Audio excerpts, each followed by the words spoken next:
କବି ଶ୍ରୀ ସଚ୍ଚିଦାନନ୍ଦ ରାଉତରାୟଙ୍କ କୋଣାର୍କ କବିତା।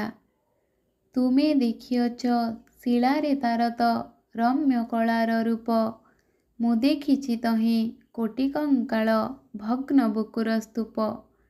ତୁମେ ଦେଖିଅଛ ଫୁଟିଛି କିପରି କଳାର କାଉଁରୀ ଲାଗି, ରାତ୍ରିର କଳା ଯବନିକା ପରେ ସ୍ୱର୍ଣ୍ଣ ଉଷାର ଛବି।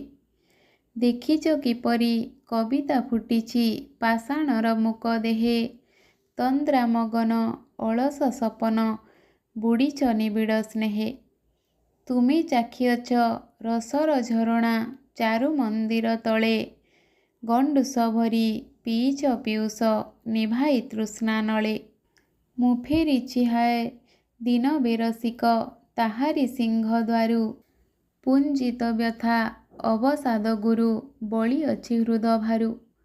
ମୂଲିଆର ଆଖି ନେଇ ମୁଁ ଦେଖିଛି ସେଇ ମନ୍ଦିର ରୂପ ବ୍ୟଥାର ଆରତି ଦେଇ। ମୁଁ ଦେଖିଛି ସେଇ ଶିଳାର କବରେ କେତେ କାରିଗର ଛାତି, ତିଳେ ତିଳେ ହାୟ ଲଭିଲା ସମାଧି ସହିଲା କଷଣ ତାତି। କେତେ ଯେ ବଟାଳି ନିହାଣ ମୁଗୁର ରଜାର ହୁକୁମ ମାନି, କଳା ମୁଗୁନିର ଦେହରୁ ରକତ ପୋଷ ପୋଷ କଲା ପାଣି।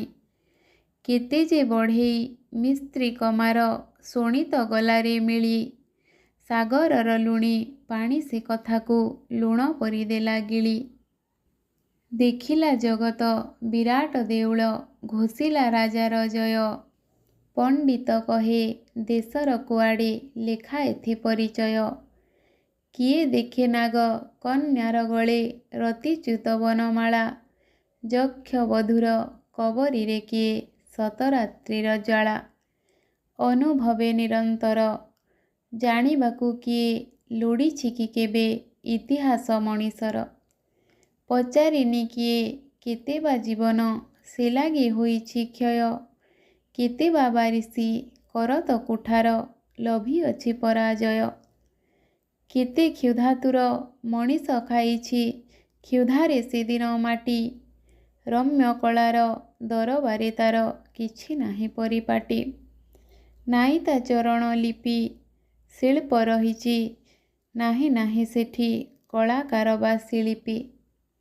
ଅମର ହୋଇବ କାଳର ବକ୍ଷେ ଯେଣୁ ଜଣକର ନାମ, ଲକ୍ଷେ ବେନାମୀ ଜୀବନରେ ତେଣୁ ଗଢ଼ା ହେଲା ଶମଶାନ। ଏ ଭାବ ପ୍ରବଣ ଜାତି ଏବେ ବି ଗରବେ ଚାହିଁ ତା କବରେ ଫୁଲାଏ ଆପଣା ଛାତି। କୋଟି କୋଟି ବିଶୁ ମହାରଣା ପୁଣି ଶିବେଇ ସାମନ୍ତ କେତେ, ଏ ମନ୍ଦିର ତଳେ ଶୋଇଛନ୍ତି କଳାର ଫସଲ କ୍ଷେତେ। ଗଢ଼ିବାକୁ ଏଇ ମନ୍ଦିର କଲା ଶ୍ରମିକ ରକତ ଦାନ, କୃଷକ ଦେଲା ତା କନକ ଶସ୍ୟ ରାଜକୋଷେ ଅକଳନ। ଅଥଚ କଳାର ଦରବାରେ ନାହିଁ ତାଙ୍କ ବ୍ୟଥାର ସ୍ଥାନ, ହାସ୍ୟ ବା ଲୁହ ଅଥବା କେଉଁଠି ଫସଲ କଟାର ଗାନ।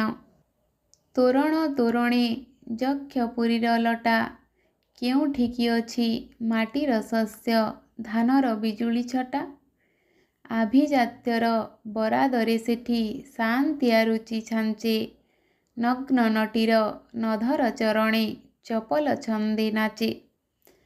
ସେଠି ଅଛି ଖାଲି ଫୁଲର ଫସଲ ସପନର ନୀଳ ଢେଉ, ହୀରାର ସୂର୍ଯ୍ୟ ପାହାନ୍ତି ପ୍ରହରେ ପ୍ରଣାମ ତା ନେଉ ନେଉ। କହିଯାଏ ଧରା କାନେ ଜୀବନର ଯେତେ କ୍ଷତ ଅପମାନ, ଗାଇ ନାହିଁ କିଏ ଗାନେ। ରମ୍ୟ କଳାର ଲୀଳା କିଛି ତ କହିନି ମଣିଷର କଥା, କହିବାର ଯାହା ଥିଲା କହିବାର ଯାହା ଥିଲା।